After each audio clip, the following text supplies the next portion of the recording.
Halo semuanya, kami dari kelompok 3 PBBA kelas 2D PGSD akan menjelaskan tentang sistem peredaran darah pada manusia. Pada video kali ini, kelompok kami yang beranggotakan Alia Dewi Kanaya, Dinda Dwi Laila Ismi, Hairun Nisa Muhararan, Nailufar Indi, Nurul Fitriani, dan Revina Angelika akan menjelaskan mengenai sistem peredaran darah pada manusia. Yuk langsung simak aja pembahasannya.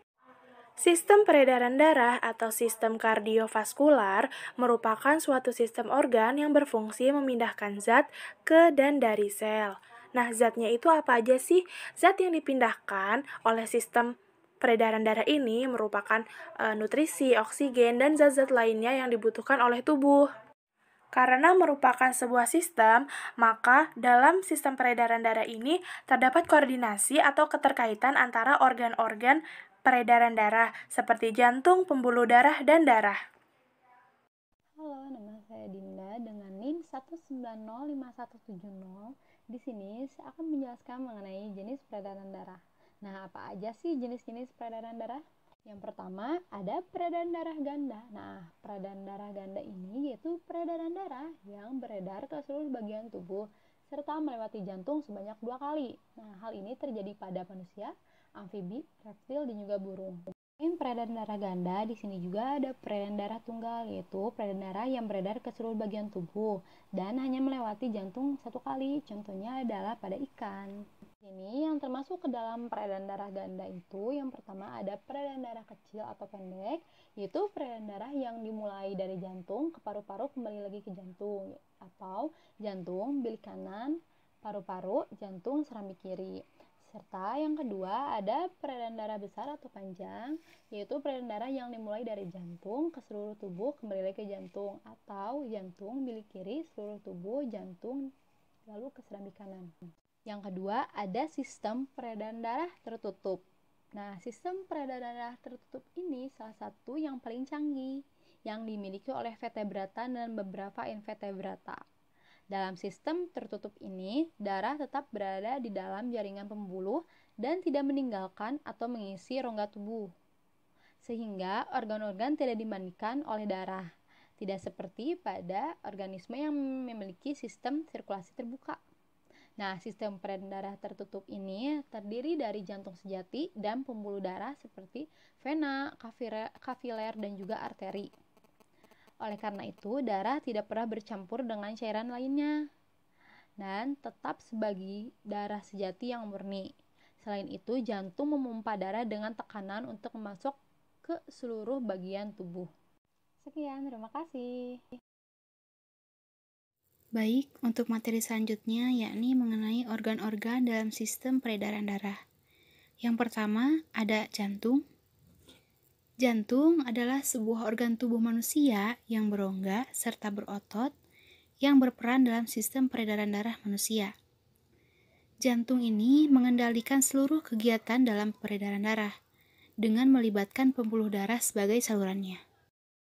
Organ jantung ini terletak di dalam rongga dada, tepatnya di bawah paru-paru sebelah kiri, dan dilindungi oleh tulang dada serta tulang rusuk.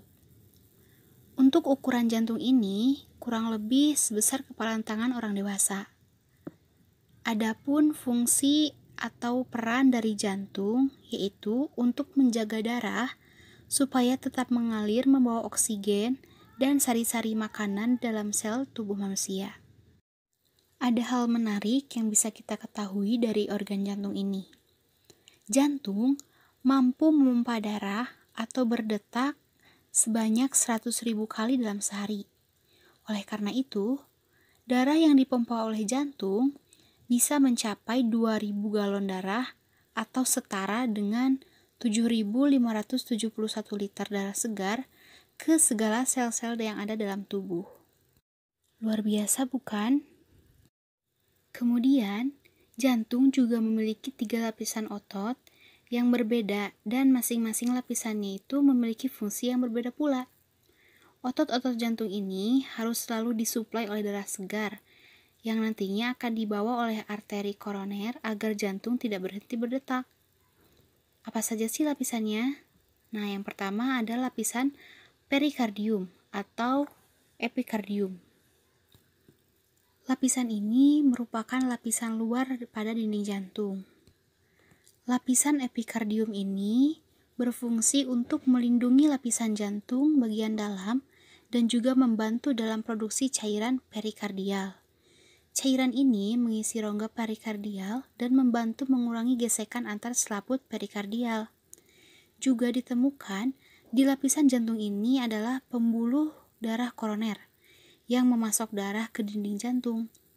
Lapisan bagian dalam epikardium ini bersentuhan langsung dengan miokardium. Untuk lapisan yang kedua, yaitu ada lapisan miokardium. Lapisan miokardium ini adalah lapisan tengah dinding jantung. Lapisan ini terdiri dari serat otot jantung yang memungkinkan kontraksi jantung.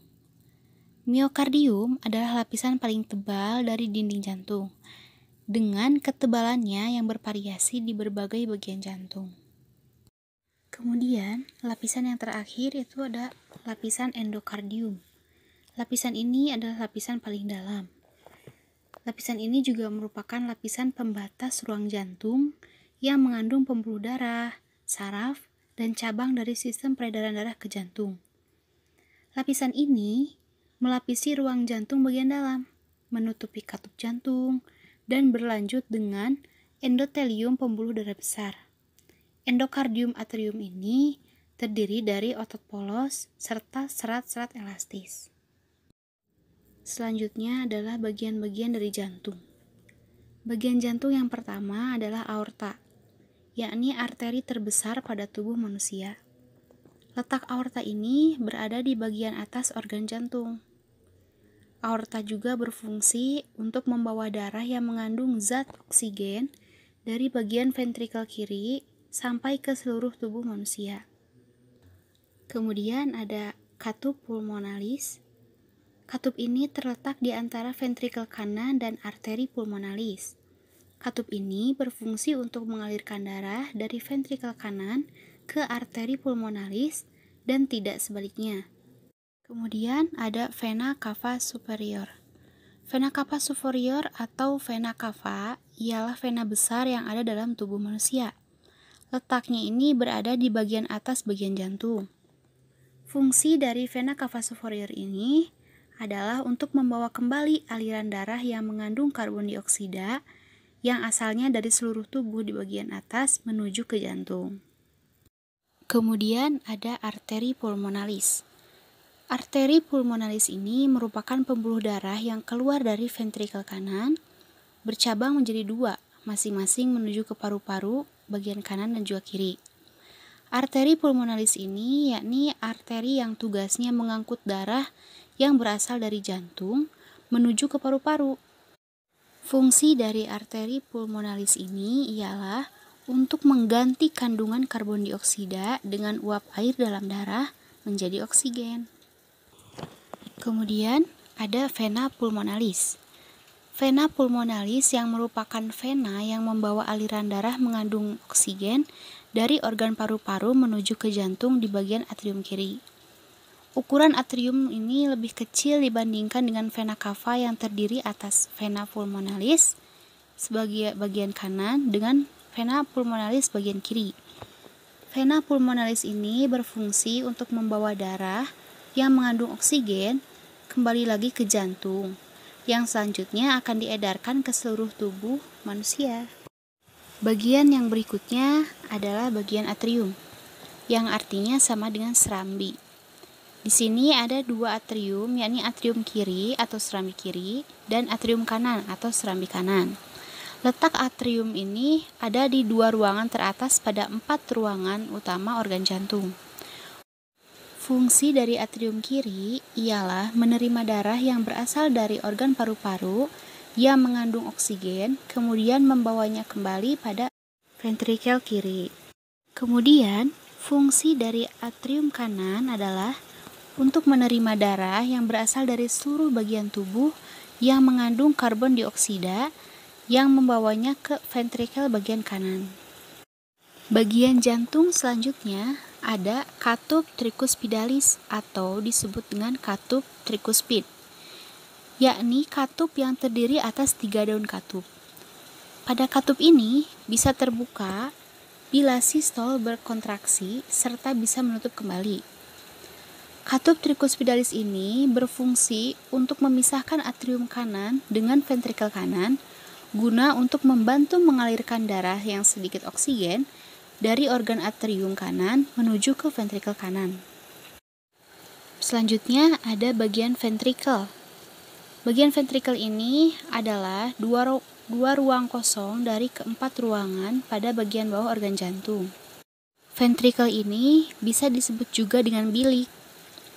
Terdapat dua jenis ventrikel, yaitu ventrikel kiri atau bilik kiri dan ventrikel kanan atau bilik kanan. Ventrikel ini berfungsi untuk menerima darah dari organ atrium lalu dibawanya keluar dari organ jantung. Nah, untuk ventrikel bagian kiri berfungsi untuk menerima darah dari organ atrium kiri serta membawanya menuju ke seluruh tubuh. Sedangkan untuk ventrikel kanan memiliki fungsi untuk menerima darah yang berasal dari atrium kanan, kemudian membawanya menuju ke paru-paru. Kemudian yang selanjutnya ada bagian vena cava inferior. Organ vena cava inferior ataupun vena cava inferior adalah vena terbesar pada tubuh manusia. Vena cava inferior ini berfungsi membawa darah yang berasal dari tubuh bagian bawah menuju ke atrium bagian kanan jantung. Bagian yang selanjutnya ada descending aorta. Descending aorta ini adalah bagian utama dari aorta yang memanjang dari lengkung aorta ke batang tubuh. Ini membentuk aorta toraks dan aorta perut. Bagian yang selanjutnya adalah interventricular septum. Interventricular septum ini adalah dinding yang memisahkan bilik kanan dan bilik kiri pada jantung. Bagian yang selanjutnya yaitu katup bicuspidalis. Katup ini sering disebut juga dengan katup mitral, yang merupakan katup yang memisahkan antara atrium kiri dengan ventrikel kiri. Organ ini juga bisa terbuka ketika darah mengandung banyak oksigen pada atrium kiri akan mengalir menuju ke ventrikel kiri. Katup mitral ini juga memiliki fungsi untuk mencegah agar darah yang sudah ada pada ventrikel kiri tidak kembali pada atrium kiri. Selanjutnya ada bagian katup aorta. Katup aorta ini terletak di antara ventrikel kiri dan aorta. Katup ini berfungsi untuk mengalirkan darah dari ventrikel kiri ke aorta dan tidak sebaliknya. Katup ini juga disebut sebagai katup semilunaris aorta. Dan katup aorta ini terdiri dari 3 daun katup. Kemudian, organ sistem peredaran darah yang kedua yaitu ada pembuluh darah. Pembuluh darah adalah bagian dari sistem peredaran yang mengedarkan darah ke seluruh bagian tubuh pada manusia. Pembuluh darah ini akan mengedarkan sel-sel darah, nutrisi, dan oksigen ke jaringan tubuh, serta mengangkut limbah dan karbon dioksida untuk dikeluarkan dari tubuh. Pembuluh darah ini dibagi menjadi 3 macam. Yang pertama, ada pembuluh arteri atau pembuluh nadi. Yang kedua, pembuluh vena atau pembuluh balik. Dan yang ketiga ada pembuluh kapiler. Nah, untuk jenis pembuluh darah yang pertama yaitu ada pembuluh arteri atau pembuluh nadi. Nah, pembuluh arteri ini merupakan tempat keluarnya darah dari jantung. Pembuluh arteri ini juga berfungsi untuk mengantarkan darah yang mengandung oksigen dari jantung ke seluruh tubuh. Pembuluh arteri ini juga memiliki ciri-ciri. Yang pertama, pembuluh arteri ini letaknya tersembunyi di dalam. Kemudian, dindingnya itu tebal dan juga elastis. Pembuluh arteri ini juga denyutnya terasa. Kemudian, ciri yang selanjutnya itu memiliki satu katup dekat jantung. Nah, apabila pembuluh arteri ini terpotong, maka darahnya itu akan keluar memancar. Pembuluh arteri juga terbagi menjadi 3 jenis. Yang pertama ada aorta. Aorta ini merupakan pembuluh darah arteri yang keluar dari ventrikel kiri. Yang kedua ada arteri. Arteri ini adalah percabangan dari aorta. Kemudian jenis pembuluh arteri yang ketiga yaitu ada arteriol, yaitu pembuluh nadi yang berhubungan dengan kapiler. Selanjutnya, jenis pembuluh darah yang kedua ada pembuluh darah vena atau pembuluh balik. Nah, pembuluh vena ini berfungsi untuk mengalirkan darah dari jaringan menuju ke jantung. Darah yang terdapat pada pembuluh vena ini lebih banyak mengandung karbon dioksida kecuali pada vena pulmonalis. Karena vena pulmonalis ini merupakan satu-satunya pembuluh vena yang mengalirkan darah yang kaya akan oksigen. Pembuluh vena juga memiliki ciri-ciri di mana pembuluh vena ini letaknya itu berada di permukaan. Kemudian dindingnya itu tipis dan tidak elastis. Selanjutnya denyutnya juga tidak terasa dan memiliki katup di sepanjang tubuh. Nah, jika pembuluh ini terpotong, darah itu tidak akan memancar, hanya akan menetes saja. Pembuluh vena atau pembuluh balik ini juga memiliki 3 jenis, yaitu yang pertama ada vena cava, merupakan pembuluh vena yang mengalirkan darah dari seluruh tubuh ke jantung melalui atrium kanan. Kemudian yang kedua ada venula. Venula ini adalah vena yang berhubungan dengan kapiler. Kemudian yang ketiga ada vena pulmonalis. Seperti yang disebutkan tadi, vena pulmonalis ini merupakan satu-satunya pembuluh vena yang mengalirkan darah yang kaya akan oksigen dari paru-paru menuju ke atrium kiri. Selanjutnya, jenis pembuluh darah yang ketiga yaitu ada pembuluh kapiler. Pembuluh kapiler ini merupakan pembuluh kecil dengan dinding yang sangat tipis yang menghubungkan arteriol dengan venula. Pembuluh kapiler ini juga disebut dengan pembuluh pertukaran. Mengapa? Karena pembuluh ini bisa dilewati darah bersih yang membawa oksigen dan nutrisi ke seluruh jaringan tubuh dan bisa juga menerima zat sisa dari jaringan tubuh tersebut. Selain itu, pembuluh kapiler ini juga memiliki beberapa fungsi. Yang pertama, pembuluh kapiler ini berfungsi sebagai alat penghubung antara pembuluh arteri dan juga pembuluh vena. Kemudian yang kedua, pembuluh kapiler ini merupakan tempat terjadinya pertukaran zat-zat antara darah dan cairan jaringan. Kemudian yang ketiga, pembuluh kapiler ini menyerap makanan yang terdapat di usus. Dan yang keempat, pembuluh kapiler ini menyaring darah yang terdapat di ginjal.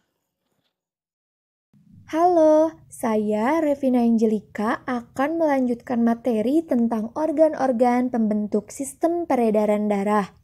Di sini saya akan membahas tentang darah. Darah adalah komponen terpenting dari sistem peredaran darah. Darah memiliki tugas membawa nutrisi, oksigen, hormon, antibodi, serta berbagai zat lainnya dari dan ke seluruh tubuh. Darah terdiri dari plasma darah dan sel-sel darah. Sel darah meliputi eritrosit, leukosit, dan juga trombosit. Yang pertama yaitu plasma darah. Sebanyak 55% dari darah adalah plasma darah yang merupakan cairan berwarna kuning pucat. Plasma darah terdiri dari 90% air dan 10% sisanya adalah zat-zat terlarut yang akan diangkut ke seluruh tubuh.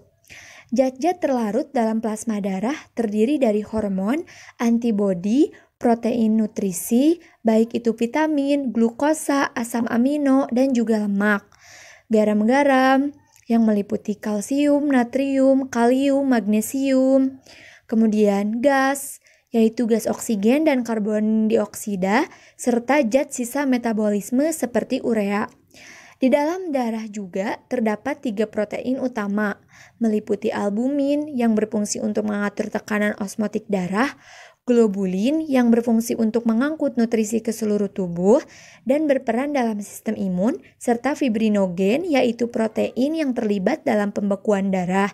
Komponen plasma darah tanpa fibrinogen disebut dengan serum. Yang kedua yaitu sel-sel darah. Di antaranya eritrosit. Eritrosit atau sel darah merah merupakan jenis sel darah yang berbentuk bulat pipih dan cekung di tengahnya atau bikongkang CO2 dan O2 dalam tubuh.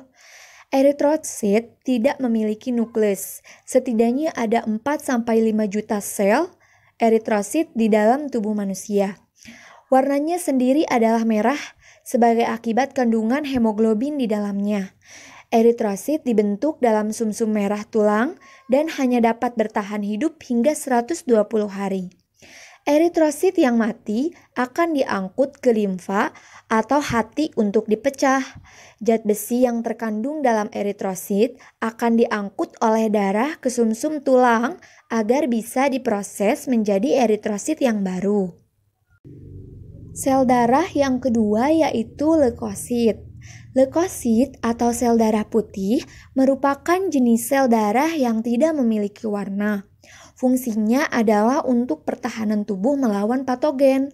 Dalam tubuh manusia, terdapat sekitar 3.000 sampai 6.750 sel per mililiter leukosit. Berdasarkan karakteristik sitoplasmanya, leukosit yang memiliki inti sel dibagi menjadi 2, yaitu granulosit dan agranulosit.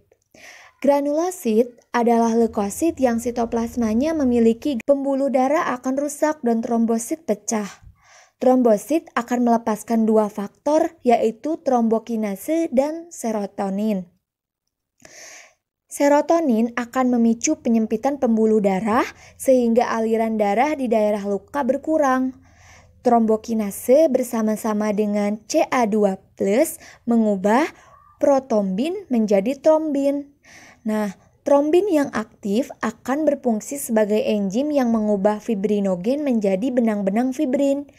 Benang-benang fibrin ini berkumpul dan saling bertautan sehingga sel-sel darah merah beserta plasma darah menyatu membentuk gumpalan. Jaringan baru akan terbentuk untuk menggantikan gumpalan tersebut sehingga luka pun akan. Di sini saya akan menjelaskan tentang proses peredaran darah.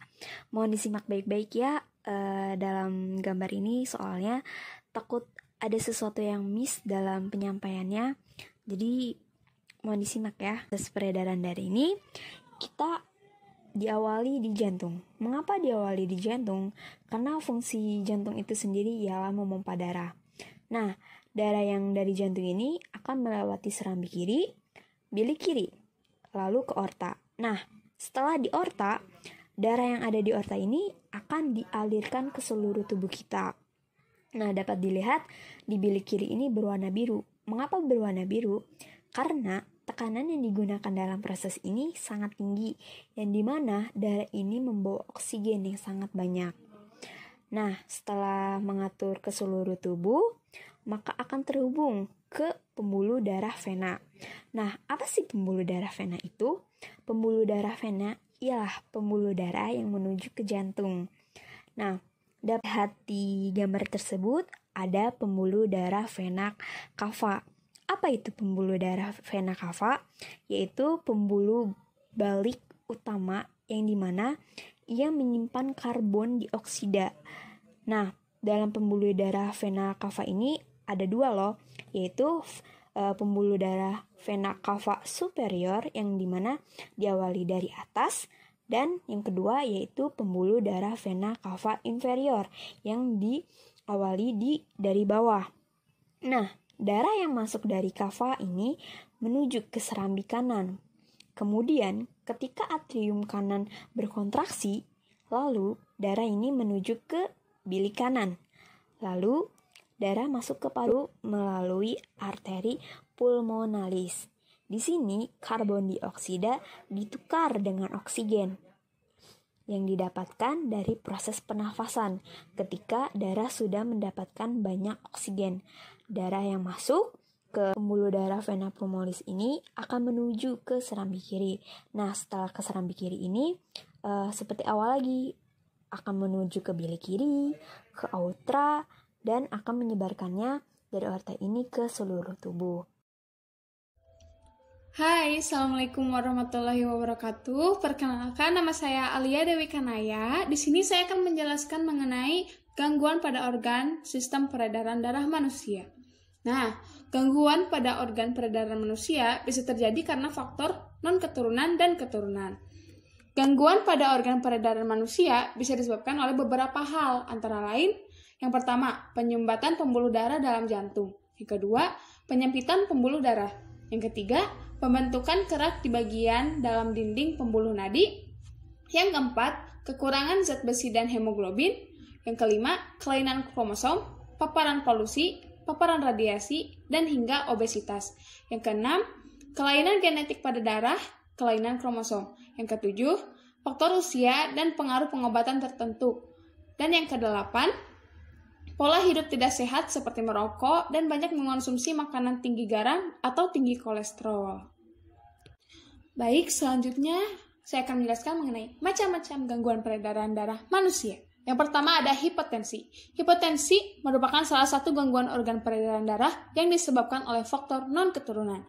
Hipertensi disebabkan oleh terjadinya penurunan tekanan darah. Karenanya hipertensi juga disebut sebagai darah rendah. Tekanan darah yang normal berkisar antara 50/60 mmHg dan 120/80 mmHg. Kondisi yang disebut darah rendah adalah jika tekanan darah rendah berada di bawah 90/60 mmHg. Yang kedua, ada hipertensi. Berkebalikan dengan darah rendah ya, hipertensi itu merupakan tekanan darah tinggi. Kondisi hipertensi disebabkan oleh naiknya tekanan darah akibat pembuluh darah menyempit. Kondisi itu menyebabkan darah memberikan tekanan berlebihan pada dinding pembuluh darah dan memaksa jantung untuk bekerja lebih keras dalam mempertahankan tekanan. Kondisi yang disebut tekanan darah tinggi itu berada pada 130/80 mmHg atau lebih. Yang ketiga, ada anemia. Anemia merupakan salah satu gangguan pada organ peredaran darah yang disebabkan oleh faktor non-keturunan. Kondisi anemia disebabkan oleh kadar hemoglobin atau Hb dalam rendah yang terlalu rendah. Salah satu penyebab kadar hemoglobin yang rendah dalam darah adalah kurangnya asupan zat besi. Ciri-cirinya kondisi anemia itu mereka mudah lelah dan sering merasa pusing. Yang keempat ada leukemia. Leukemia juga sering disebut sebagai kanker darah nih. Kondisi leukemia terjadi karena tubuh terlalu banyak memproduksi sel darah putih abnormal. Jumlah sel darah putih yang tidak terkendali menyebabkan sebagian sel darah putih menjadi ganas dan menyerang sel darah merah dan keping darah. Yang kelima ada sklerosis. Sklerosis merupakan Sklerosis merupakan kondisi berupa pengerasan pembuluh darah nadi atau arteri yang disebabkan oleh terbentuknya kerak keras di bagian dalam dinding pembuluh nadi. Jika kerak keras pada pembuluh itu asalnya dari lemak, maka disebut aterosklerosis. Sedangkan jika terbentuk dalam kalsium, maka disebut arterisosklerosis. Yang keenam ada varises. Varises merupakan pelebaran pembuluh balik atau pembuluh pena. Biasanya varises terjadi pada bagian betis, yaitu terlihat pada tonjolan berbelok-belok yang berwarna kebiruan. Penyebab varises adalah terlalu lama berdiri atau melakukan aktivitas yang banyak menggunakan kaki. Yang ketujuh ada jantung koroner. Penyakit jantung koroner disebabkan oleh penumpukan lemak darah atau kolesterol pada pembuluh darah, jantung, atau arteri koronaria.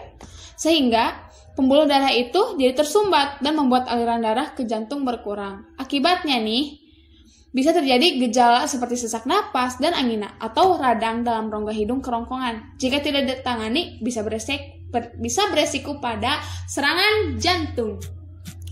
Yang kedelapan ada thalassemia. Thalassemia merupakan gangguan pada sistem peredaran darah yang disebabkan oleh faktor keturunan. Kondisi thalassemia disebabkan oleh bentuk sel darah merah yang tidak beraturan, sehingga daya ikat sel darah merah terhadap oksigen dan karbon dioksida menurun nih. Akibatnya, pasien thalassemia ini mengalami anemia atau kurang darah biasanya. Yang kesembilan ada hemofilia. Hemofilia juga termasuk gangguan pada sistem darah yang disebabkan oleh faktor keturunan nih. Darah pasien hemofilia itu biasanya sulit membeku jika terjadi luka. Maka biasanya kalau misalnya jatuh bakal keluar darah terus nih. Itulah beberapa contoh gangguan pada sistem peredaran darah dan penyebabnya teman-teman. Sekian.